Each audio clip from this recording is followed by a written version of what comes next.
est partout et au cœur de l'hiver. Politique. 200 ans n'a fait division. N'importe qui est-ce qui a des monde dehors, selon considérer quoi vous mettez dehors. Les gens n'aiment pas les conditions dans lesquelles ils vivent, mais ils s'adaptent. J'estime que cette constitution a été profanée. On n'a pas assumé responsabilité nous et nous attendrons le verdict de l'histoire. Sport. Culture.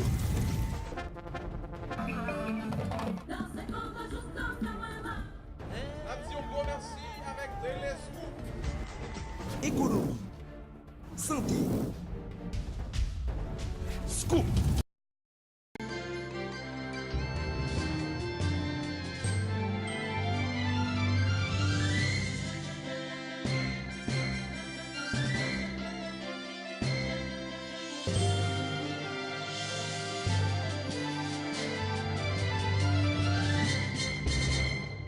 Bonjour, bonsoir tout le monde. Nous comptons rentrer la carou dans les ça pour nous capable porter pour vous avant dernier sorti journal ça pour semaine.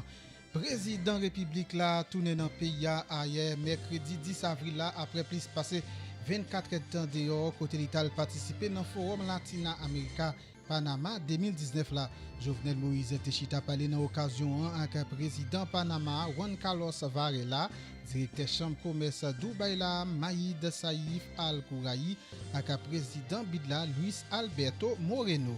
Haïtiens bénéficiaires et statut protection temporaire yo TPS dans pays blanc américain sous route pour aller en souffle. Pendant visite officielle li dans pays États-Unis, président chambre député a discuté sous question TPS là avec congressman américain yo. Parmi yo, sénateur ak leader démocrate yo, Chuck Schumer, Garibodo fait connaître les joignons accord sous dossier ça avec démocrate yo, même gens ak républicain yo pour résoudre question ça définitivement. FMI pas débloqué 229 millions de dollars après à Haïti pas avant gain gouvernement qui installé dans tête pays a instabilité institutionnelle dans exécutif là ak absence budget pour exercice fiscal là c'est parmi cause qui expliquait blocage ça. Yon information président Jovenel Moïse te démenti 22 mars passé. Commission nationale des armements réinsertion ak démantèlement présenté journée jeudi 11 avril là bilan travail yo yon mois après installation yo 11 mars passé. Selon commissaire yo diverses rencontres ak Chita Palais déjà réalisées avec divers secteurs dans pays sous question des armements. Et puis dans actualité internationale la police britannique a arrêté fondateur WikiLeaks là Julian Assange journée jeudi 11 avril là en dans ambassade Équateur après autorité pays ça a retiré statut réfugié politique. C'est pour ça yo ak divers l'autre qui fait essentiel journal là rete branché n'a tourner.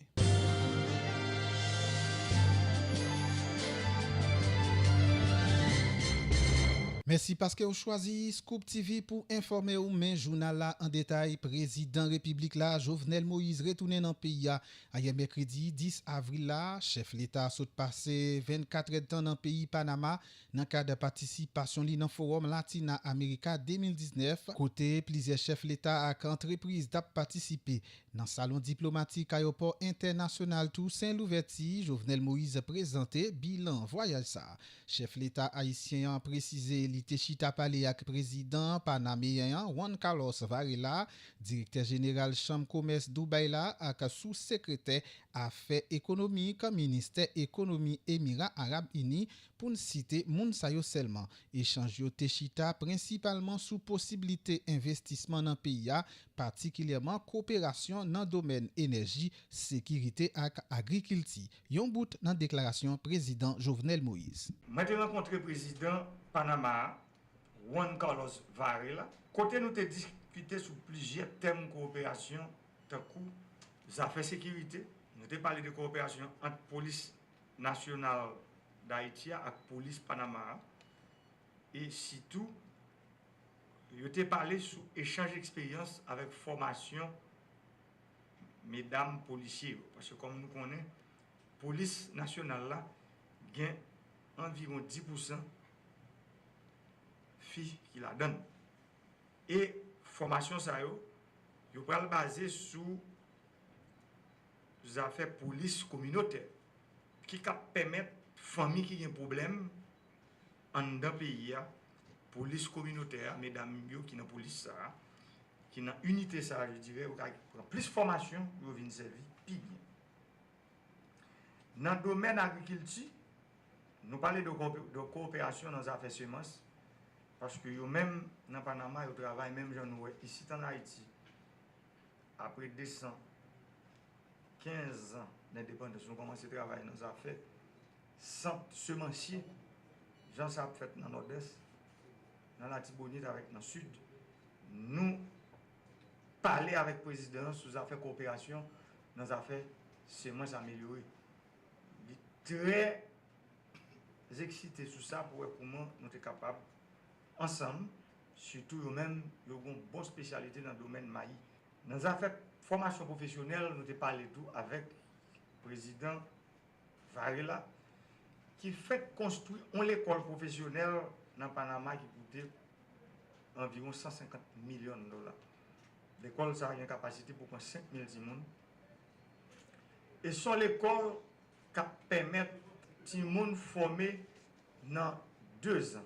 Et formation 2 ans que nous disons, sont formation spécialisée, il y a 17 disciplines que les gens ont formé là-dedans. Plusieurs hommes d'affaires Dubaï et Émirats Arabes Unis intéressés viennent voir qui possibilité qui gagne pour venir investir dans le pays d'après chef l'État haïtien. Dans chita parlé avec directeur général Chambre commerce Dubaï la Maïd Saïf Al-Gouraï avec secrétaire affaires économiques ministère économie et moi j'ai fait une rencontre tout avec président Chambre de commerce Émirats Arabes Unis, vice ministre économie et finance pays ça qui exprime volonté pour venir explorer opportunités que Haïti gagne dans le domaine touristique, par exemple dans la construction porte. Et là nous parlé de domaine touristique, nous était clair pour nous parler de tourisme, de croisière, de développement des îles. Et je crois que le ministre tourisme qui là, il pourra rapidement travailler pour entrer en contact avec homologue dans le pays Émirats Arabes Unis pour nous savoir comment nous sommes capables de penser à développement touristique îlé. Parce que pas oublier nous avons une île dans le pays, mais qui habite certes, mais qui n'a pas de revenus sur eux. Je prends l'exemple d'une île, île de la Tortue, île de la Gonave. Il la vache qui je dis a commencé, il y a quelques petits mouvements. Il y a île Caïmite que je connais que le Parlement fait ici, îles ça au rang de commune. Nous avons parlé des îles tout en Goscaï, qui sont îles qui ont pile pour le potentiel.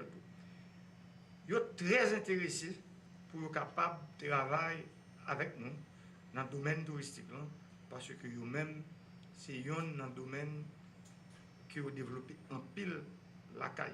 Moi, j'ai rencontré tout président plus gros zone franche qui gagne dans la zone Golfe Persique là, qui est basée à Dubaï.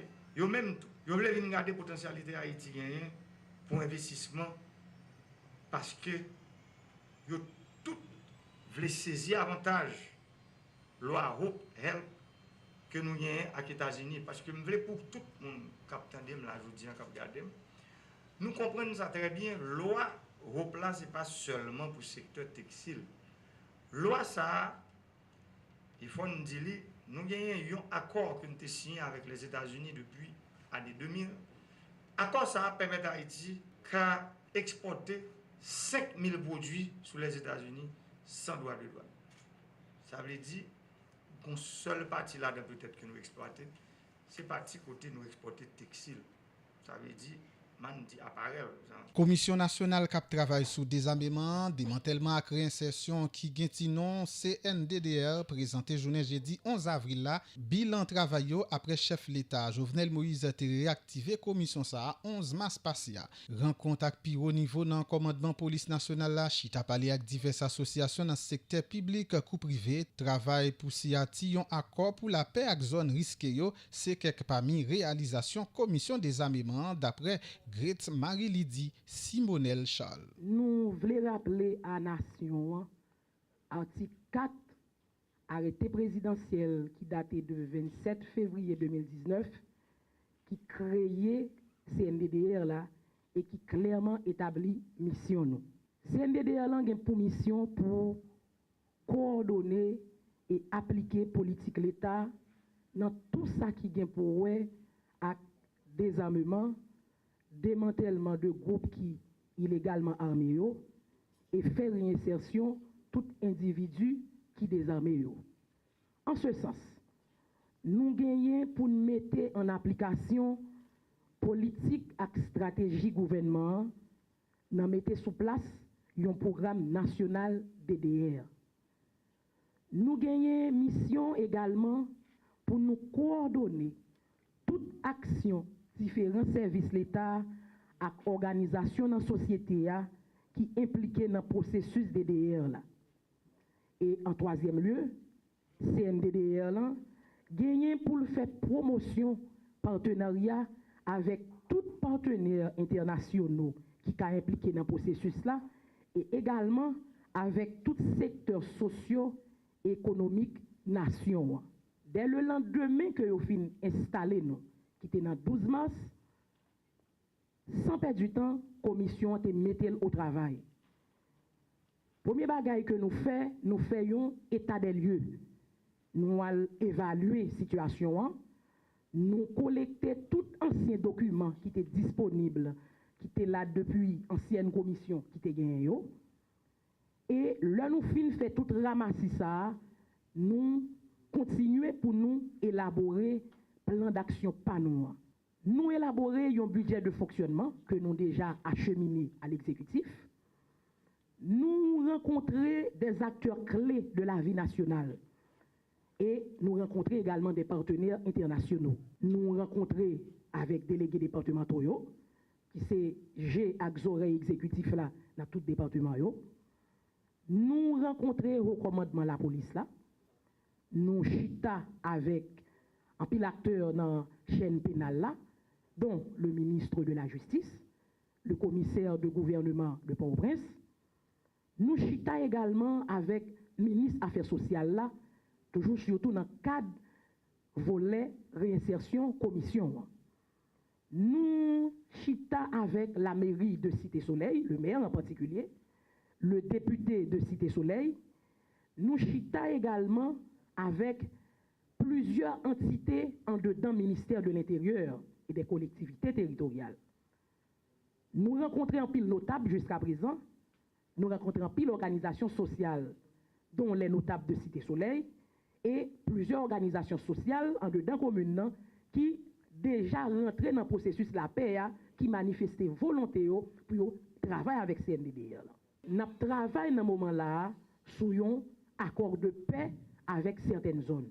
Yon lot bord, Grete Marie-Lydie Simonel Charles, yon commissaire CNDDR là, annoncé yon forum national sous désarmement avec tout secteur, yon visite dans l'autre pays, tant que Rwanda, Brésil, la Mexique, qui te vivent même expérience avec pays d'Haïti, et puis établi yon stratégie dans tête collée avec Minijust. Yon manière pour arriver aboutir avec bon résultat dans processus pour désarmement. Plus de détails à Grete Marie-Lydie Simonel Charles. CNDDR là prend plaisir et honneur pour annoncer nation que dans un petit temps pas trop court, pas trop long, nous pral gagner pour nous organiser un forum national sur désarmement. Côté que nous avons invité toute couche de la nation pour venir parler, pour venir dire qui ça yo pensé, pour venir dire qui j'en yo ouais processus désarmement et comment yo même pour yo accompagner nous intégrer le processus là.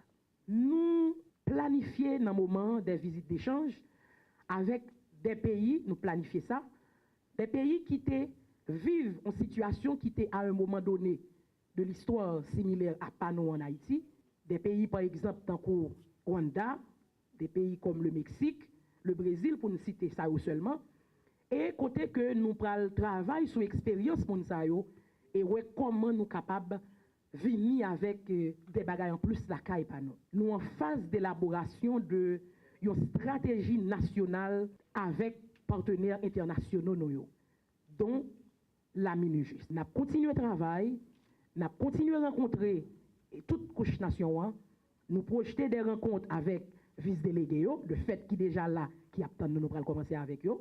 Nous gagnons pour nous rencontrer associations tout magistrat dans le pays. Nous gagnons pour nous rencontrer associations journalistes, associations qui impliquées dans les affaires droits humains. Nous gagnons pour nous l'église, nous gagnons pour nous je nous dis de façon générale, tout le monde, sans que nous pas oublier personne monde. Parce que question armes illégales en circulation, question désarmement, c'est affaires tout citoyen haïtien, sans exception.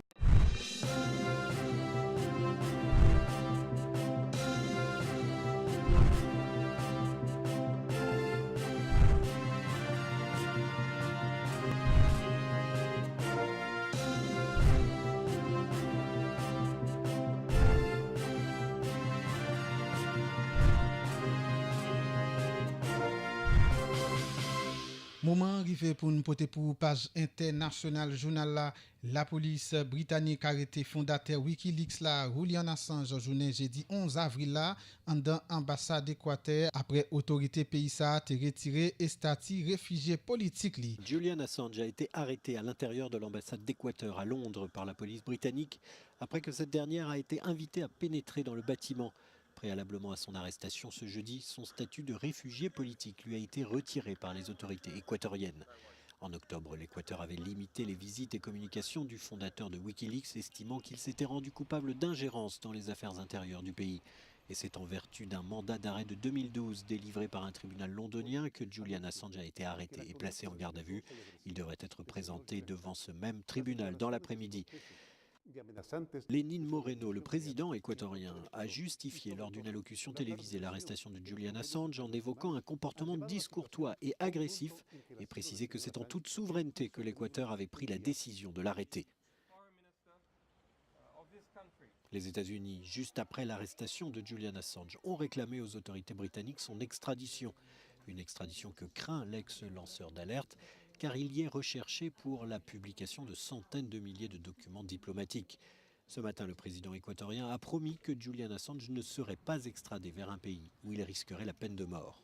Après bloc européen fin fixé un report Brexit là pour 31 octobre cap vini là, Premier ministre britannique là Theresa May présenté le devant Parlement européen dans l'idée pour bailler explication sur comment li comptait utiliser espace temps ça pour parlementaire opposition yo c'est une autre défaite pour Premier ministre là qui montrait une mauvaise gérance gouvernement dans processus Brexit là. Après les sourires à Bruxelles, retour un peu moins chaleureux devant les parlementaires pour Theresa May. Elle doit se justifier après avoir obtenu une extension plus longue qu'elle ne le demandait. Si elle souhaitait un report du Brexit jusqu'au 30 juin, le Royaume-Uni devra se contenter du 31 octobre, sauf si un accord de sortie est signé entre-temps.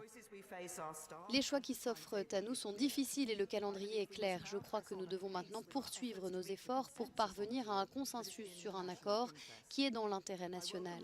Je me réjouis des discussions qui ont eu lieu avec l'opposition au cours des derniers jours et des autres pourparlers qui reprennent aujourd'hui. Ce n'est pas la façon normale de faire de la politique et c'est inconfortable pour bon nombre de députés, tant du côté du gouvernement que de celui de l'opposition. Pour l'opposition, cette offre du bloc européen constitue bien un nouveau camouflet pour Theresa May. Jérémy Corbyn, le leader du Parti travailliste, a repris ses attaques contre le gouvernement. Cela s'est produit seulement 3 semaines après que la Première ministre eut dit à la Chambre qu'elle n'était pas prête à retarder le Brexit plus longtemps que le 30 juin. Cette deuxième prolongation, en l'espace de 2 semaines, représente non seulement un échec diplomatique, mais elle traduit la mauvaise gestion par le gouvernement de tout le processus du Brexit.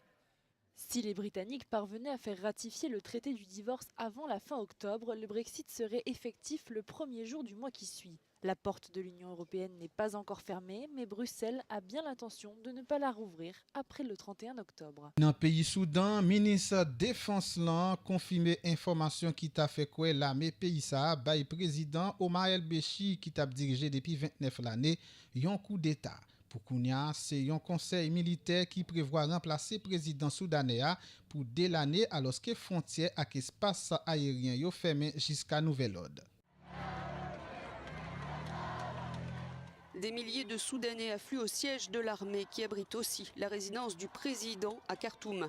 l'armée doit faire une annonce importante. Omar El-Béchir aurait démissionné. C'est du moins ce qu'a affirmé un ministre de l'économie de l'État du Darfour du Nord à la chaîne Al-Hadat basée à Dubaï. Des sources soudanaises auraient confirmé l'information et expliqué à l'agence de presse Reuters que le président Béchir était sous bonne garde à sa résidence. Des soldats soudanais auraient aussi lancé un raid au siège du mouvement islamique, la branche idéologique du parti du Congrès national mené par Omar El-Béchir. Depuis près de 4 mois, des manifestations dirigées initialement contre une hausse du prix du pain se sont transformées en contestation du régime d'Omar El-Béchir, au pouvoir depuis 30 ans au Soudan. Ces scènes de liesse auraient été tournées par des protestataires à Khartoum ce matin. De la musique est diffusée à la radio nationale. Des portraits de Béchir sont arrachés dans les rues.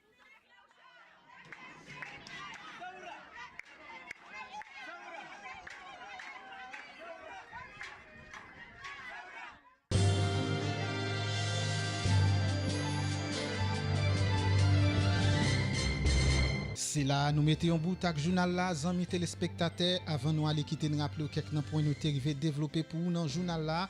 Président République là, tourné dans le pays hier mercredi 10 avril là, après plus passé 24 heures de temps dehors, côté l'Italie participé dans le forum Latina America Panama 2019.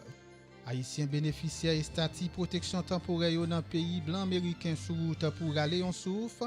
Pendant visite officielle dans le pays États-Unis, président Chambre député a discuté sous question TPS là avec un congressman américain yo parmi yo sénateur et leader démocrate yo Chuck Schumer. Et puis un responsable communication Fonds monétaire international confirmé jeudi 11 avril là FMI pas débloqué 229 millions de dollars prêt à Haïti.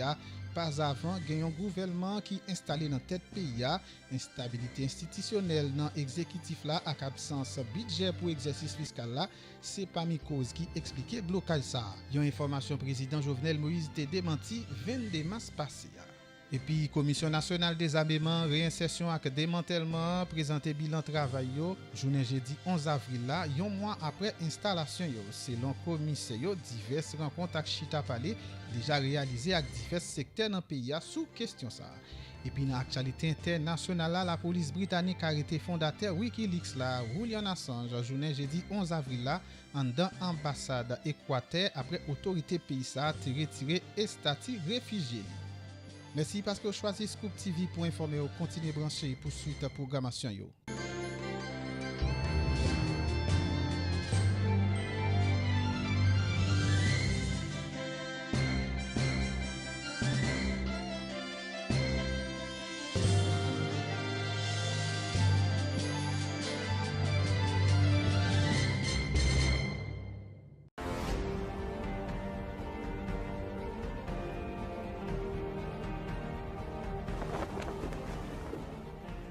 Les présidents Chirac et Sarkozy ont commis en Afrique 2 crimes que la France paye très cher. L'assassinat de Kadhafi en Libye et le coup d'État contre le président Laurent Gbagbo en Côte d'Ivoire. Les 2 affaires sont remarquablement similaires. Pour résumer, dans les 2 cas, un président français en exercice a sciemment utilisé la force militaire française contre un pouvoir légitime d'un État tiers pour imposer un régime plus favorable à des intérêts privés et semblerait-il également pour éliminer des preuves de financement occulte de campagnes électorales françaises. Et ce sont les populations tant françaises que libyennes ou ivoiriennes qui en paient le prix humain, financier, sécuritaire et démocratique. C'est le cadre général tant en Libye qu'en Côte d'Ivoire. Sur le cas libyen, nous avons régulièrement sur ce même plateau détaillé les conséquences migratoires catastrophiques pour l'Europe et la France depuis que le verrou libyen a été brisé. Nicolas Sarkozy devra en répondre devant la justice, pour l'instant du seul volet financier qui a conduit à l'assassinat du leader libyen avec la complicité des services secrets français, mais il devra également rendre compte tôt ou tard avec le fauteur de guerre BHL des conséquences mortifères pour le peuple libyen et pour l'Europe. Ces 2 hommes ont du sang sur les mains et quel que soit leur caste, ils devront rendre des comptes. Le cas de Laurent Gbagbo est lui aussi exemplaire. Il est socialiste, mais il est surtout francophile. Historien, écrivain, catholique, patriote et n'appartient à aucune loge franc-maçonne. Ce qu'il désire plus que tout, c'est que la Côte d'Ivoire se libère de la France-Afrique que nous avons dénoncée dans notre dernière édition. Il veut aller, comme il le dit lui-même, au-delà des discours. Je cite, « Pour l'instant, il n'y a que des discours. Tant que les piliers seront debout, La présence de l'armée française, le franc CFA et le choix des présidents, la souveraineté des pays d'Afrique ne sera qu'un leurre et la France-Afrique, la réalité. C'est un anachronisme, un scandale tellement énorme, cette dépendance. » Fin de citation. Il va vite devenir l'homme à abattre, d'autant qu'il n'est pas prompt à accepter les exigences de Villepin ou de Chirac qui attendaient, selon ses propos, des valises de billets et pas des valises de francs CFA. Longtemps opposant à Félix Houphouët-Boigny, emprisonné pour cela par le Premier ministre de l'époque, un certain Ouattara, qui est désormais l'actuel président, il est élu à la présidence de la République de Côte d'Ivoire en 2000 face à Robert Guilly. Dès lors, la France n'aura de cesse de lui faire quitter le pouvoir de gré ou de force. Dès 2002, il doit faire face à une tentative de coup d'État par des éléments armés par le Burkina Faso. Non seulement la France ne le prévient pas de l'attaque, comme Laurent Gbagbo le dira plus tard, bien sûr qu'ils ne m'ont pas prévenu puisqu'ils étaient dans le coup. Mais Michel Alliot-Marie, alors ministre de la Défense de Chirac, refuse de faire jouer les accords de défense pourtant imposés à l'indépendance en 1960 par Paris. C'est une affaire ivoiro-ivoirienne, dira-t-elle.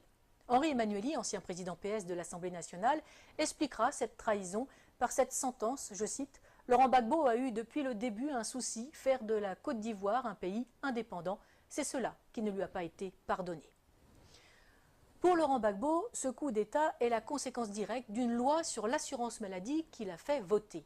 Une loi destinée à mettre en place 2 caisses, une pour les paysans, une pour tous les autres travailleurs, financée par les bénéfices du cacao, du café, de l'EVA, mais aussi des mines de diamants et d'or. Les compagnies de la France-Afrique y voient une menace trop grande pour leur marge.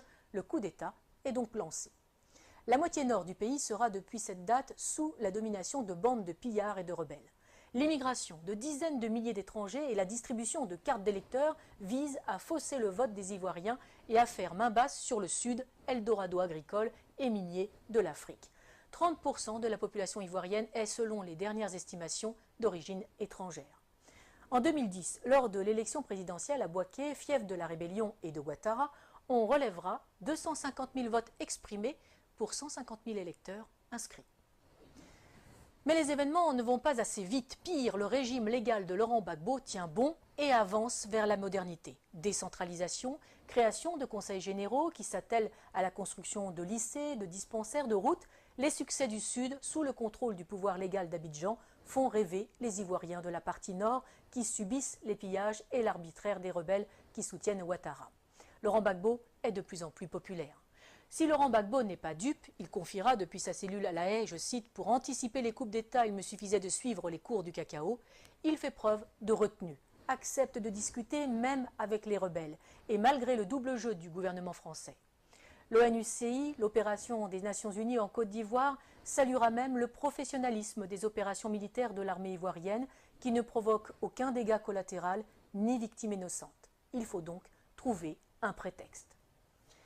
La première tentative majeure date du 6 novembre 2004. 2 Sukhoi de l'armée ivoirienne, pilotée par des mercenaires biélorusses, bombardent la zone de confiance, dénommée aussi ZOC, notamment à Man et Bouaké, et font 9 morts et 39 blessés parmi les soldats français. L'armée française réagit et détruit les moyens aériens de la Côte d'Ivoire, ce qui l'empêchera de lutter efficacement contre les rebelles. La force Licorne doit se lancer à l'assaut d'Abidjan. C'est la dernière partie d'un plan en 4 phases. Un plan qui a si bien réussi en Côte d'Ivoire que la France l'a appliqué en Libye et au Mali. D'abord, un appel à l'aide d'un gouvernement fantoche ou rebelle reconnu comme légal. Ensuite, une première promesse d'aide par l'organisation régionale qui se retrouve vite dépassée. Puis un mandat de l'ONU au nom de crimes contre l'humanité, viols, etc. Et enfin, l'intervention de la France sur le plan diplomatique, économique et militaire pour mettre en place les hommes choisis. Mais en 2004, la dernière partie cafouille. Des informations révélées par Wikileaks et des enquêtes de presse suggèrent une manipulation visant à justifier une action militaire contre Gbagbo. En 2016, la juge d'instruction française Sabine Kéris demande le renvoi devant la Cour de justice de la République, la CJR, des anciens ministres Dominique de Villepin, Michel Alliot-Marie et Michel Barnier, suspectés d'avoir permis l'exfiltration des mercenaires responsables de l'attaque contre les forces françaises. Pour Laurent Gbagbo, les services secrets français ont retourné son chef d'état-major, Mathias Doué, pour une attaque sous faux drapeau afin de légitimer la réaction française. Le parquet général près la Cour de cassation a indiqué n'avoir pas saisi à ce stade la commission des requêtes de la CJR. En 2011, alors que Laurent Gbagbo a remporté les élections de 2010, malgré les quelques 450 000 électeurs fantômes rajoutés dans le Nord, Ouattara et ses amis français décident de forcer les urnes. Ils contestent les élections, mais refusent de recompter les bulletins, qui sont détruits. Curieusement, le premier décompte avait été confié à une société française dont le directeur recevra un contrat de plus de 152 millions d'euros par le gouvernement Ouattara. Le 11 avril 2011, après 10 jours de combats à Abidjan et de bombardement de la résidence présidentielle par les forces spéciales françaises de la Force Licorne et l'ONUCI, Laurent Gbagbo est arrêté en compagnie de son épouse Simone par les forces françaises. Ce n'est pas la fin des morts. Des centaines de civils seront arrêtés, torturés et exécutés par les complices de Sarkozy. La famille de Laurent Gbagbo, les militants, les ministres, des professeurs, des fonctionnaires. Autre victime de cet assaut, sans doute l'une des plus belles bibliothèques de livres classiques français de toute l'Afrique, seule richesse reconnue de Laurent Gbagbo et qui sera détruite par les bombes incendiaires françaises, tout un symbole. On peut se douter que les nouveaux maîtres de la Côte d'Ivoire ont mis le pays et les industries en coupe réglée. À commencer par Alassane Ouattara, l'ami intime de Nicolas Sarkozy, de Laurent Fabius et de Martin Bouygues, et aussi, aux surprises, de Georges Soros. Le moindre coupeur de route et assassin du Nord est devenu qui préfet, qui commandant de police, qui chef des armées ou président de l'Assemblée nationale. Les compétences comptent peu, c'est le nombre de fusils à disposition qui prime tout. Mais parlons des Français. Claude Guéant, l'ancien ministre de l'Intérieur et secrétaire général de l'Élysée de Nicolas Sarkozy, a installé une antenne de son cabinet d'avocats à Abidjan, où il fait des allers-retours fréquents pour développer ses affaires et celles de son gendre, Jean-Charles Charqui, devenu conseiller d'Alassane Ouattara. L'ancien ambassadeur de France au moment du putsch est devenu consultant et passe sa vie dans l'ombre de Ouattara. Les chefs militaires de l'opération Licorne sont devenus consultants et se sont vus confier la juteuse modernisation de l'armée ivoirienne. Il ne faut pas non plus oublier les fameuses annulations des dettes africaines. Ces dettes ne sont pas annulées, elles sont en fait privatisées. Les sommes dues et qui ont été payées par les contribuables français sont finalement payées à des entreprises privées du pays créancier pour réaliser des travaux dans le pays créditeur. Travaux largement surfacturés le plus souvent, les contribuables français sont volés de leur remboursement, les Africains spoliés de leurs investissements. Et généralement, les entreprises favorisées sont dirigées par de grands amis des présidents et ministres en place en France. Ils ne peuvent quand même pas exécuter Laurent Gbagbo, bien qu'un procès en Côte d'Ivoire, oui, mais sans lui, car il est trop populaire. À la Cour pénale internationale, ce sera mieux, surtout qu'elle est le parfait outil de justice des vainqueurs. Externalisé donc à La Haye pour un procès à charge et inique, le procureur a à sa disposition un budget de plus de 28 millions d'euros. La défense, 76 000 euros. L'une des principales sources d'accusation est l'association Human Rights Watch, qui est entièrement financée par Soros, ami de Ouattara. Malgré ça, par 2 fois, en 2016 et en 2018, le tribunal ne peut que constater l'absence totale de preuves dans le dossier du procureur. Aucun élément de preuve, aucun témoin fiable. Le 15 janvier 2019, Laurent Gbagbo est acquitté par la CPI de la totalité des charges portées contre lui après plus de 7 ans de prison préventive. Il reste cependant en résidence surveillée en Europe. La Belgique lui offre l'asile. Le temps, paraît-il, pour que le procureur puisse faire appel sur de nouvelles bases. Lui qui n'a jamais réussi à monter un dossier alors qu'il a travaillé main dans la main avec Ouattara et les gouvernements français. Nous n'avons fait ici qu'effleurer ce sujet vaste et complexe qui pourrait servir de trame à une série d'espionnage et de géopolitique. Pour ceux qui voudraient aller plus loin, qu'ils n'hésitent pas à lire l'ouvrage « Libre pour la vérité et la justice » de François Mattei aux éditions Max Milo. Il est le fruit des entretiens de l'auteur avec Laurent Gbagbo pendant ces 7 années de détention arbitraire. Publié quasiment à la veille de la libération du président ivoirien, ce livre est la preuve que Laurent Gbagbo a eu raison trop tôt. Mais il n'est pas dit qu'il ne revienne pas dans le jeu politique ivoirien, totalement blanchi des accusations portées contre lui, fort de ses réussites comme président et avec un programme toujours plus d'actualité. Il faudrait plus de chefs d'État comme lui en Afrique, conscients des atouts de son continent, préférant des relations saines avec la France plutôt que l'exigence d'une repentance perpétuelle imposée aux Français pour des crimes qu'ils n'ont pas commis. Une repentance qui n'est là que pour cacher le pillage de l'Afrique par des multinationales et imposer une invasion migratoire ruineuse et destructrice pour l'Europe. Défense de l'identité nationale, mise en œuvre d'un patriotisme social permettant de vivre et de travailler au pays, non-alignement, intégrité de ses élites politiques et économiques. Il faudrait peut-être aussi plus de Laurent Gbagbo en Europe.